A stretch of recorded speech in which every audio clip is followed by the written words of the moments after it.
madax kala duwan oo isugu jirtay wasiiro iyo xildhibaano ka tirsan dowladda Soomaaliya iyo qeybaha kala duwan ee bulshada rayidka oo uu horkacayay gudoomiyaha gobolka Banaadir ahna duqa magaalada Muqdisho mudane Cumar Maxamed Cumar Firish ayaa garoonka diyaaradaha ee Aadan Cadde ee magaalada Muqdisho si weyn ugu soo dhaweeyay madaxweynaha dowlad goboleedka Jubbaland mudane Axmed Maxamed Islaam Axmed Madoobe oo soo gaaray magaalada Muqdisho.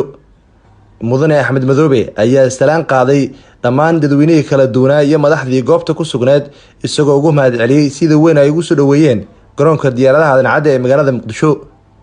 sidoo kale dadka mas'uuliyiinta soo dhaweynayay waxaa qayb ka ahaa kooxda barbaarta gaashaamada ee gobolka Banaadir oo soo bandhigay ciyaaro ka turjumaya hidaha iyo dhaqanka suuban ee Soomaalida.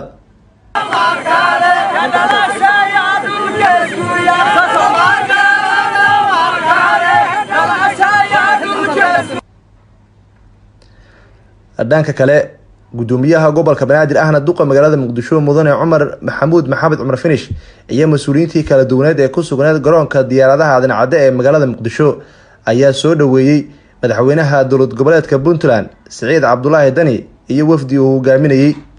madaxweyne Dani iyo mas'uuliyiintii kala duwaneed ee la socotay ayaa salaan qaaday madaxdii kala duwaneed iyo qeybaha bulshada rayidka ee ku sugnaa garoonka diyaaradaha Aadan Cadde ee magaalada Muqdisho kuwaasi oo saf dheer ugu jiray soo dhaweynta balaaran ee loo sameeyay madaxweynayaasha dowlad goboleedyada Jubbaland iyo Puntland kuwaasi oo lagu wado in ay magaalada Muqdisho kulamo kala duwan kula qaataan madaxda qaranka uu hogaaminayo madaxweynaha Jamhuuriyadda Soomaaliya mudane Maxamed Cabdullaahi Maxamed Farmaajo.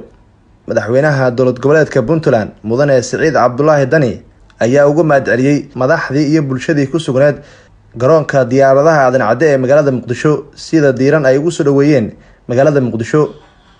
sidoo kale madaxweynayaasha dowlad goboleedyada Puntland iyo Jubbaland ayaa mahadcelin balaaran u jeediyay maamulka gobolka Banaadir oo uu horkacayay gudoomiyaha gobolka Banaadir ahna duqa magaalada Muqdisho mudane Cumar Maxamed Cumar Firish. Nuur Saciid Taaliil warbaahinta qaranka Soomaaliyeed magaalada Muqdisho.